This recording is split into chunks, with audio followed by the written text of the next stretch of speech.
कुनी पुओं नहीं suiting set को आसिले ओडिया अभिनेत्री सोनाली ओझा। तो फ्रेंड्स आपने सोनाली को बहुत सारा ओडिया सीरियल सुंदर अभिनय करथिबा देखा पाइथिबे। गत दिन मानकरे सोनाली को बाहाघर होइतिला आ बाहाघर परठारु से आउ अधिक मात्रा हॉलीवुड इंडस्ट्री रे नजर आसुनाहांती। तो माँ होला परठारु से निज कुनी पुओं को संभाळुथिबार देखा दैछंती। तो हॉलीवुड इंडस्ट्री धीरे धीरे दूरेबा को लागिथिले ओडिया अभिनेत्री सोनाली।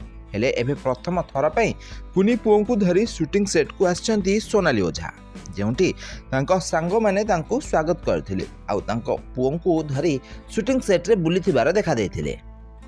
ताले सोनाली ओझा को एबे प्राय 33 वर्ष बयस हो गलानी। हॉलीवुड इंडस्ट्री रे से प्राय 8 वर्ष धरी अभिनय करि आसिलेनी। सुंदर अभिनय करि सारा ओडिसा लोक मानक मन को जितिबारे सफल होई पाछंती सोनाली।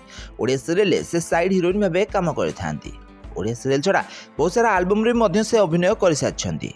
ताले सोनाली एबे माँ होई साछंती। एबे माँ हेला परठारु हॉलीवुड इंडस्ट्री रो से दूरे जाइछंती। ताले सोनाली एबे प्रथम थर पई निज कुनी पुओं को धरी शूटिंग सेट को आछंती। आ शूटिंग सेट रे समस्त सहित मिलामिशा करने सहित पुणी पुराना दिनर स्मृति को फेरी जाइछंती। तो आपण माने सोनाली को तो बेस भल भाव में जानी। सोनाली को सुंदर अभिनय भी आपण माने निश्चित भाव में देखिथे। ताले आपण मानकु सोनाली केमिति लागंती, ताले तांको अभिनय आपण मानकु केमिति लागे आमको कमेंट माध्यम निश्चित भाव में कमेंट करंतु। आ एई भली हॉलीवुड संबंधित टिकनिकी खबर विषय अधिक जाना गले चैनल को जल्दी जल्दी सब्सक्राइब करनियंतु आ पाखरे आस्थिबा बेल आइकन को दबाई दियंतु।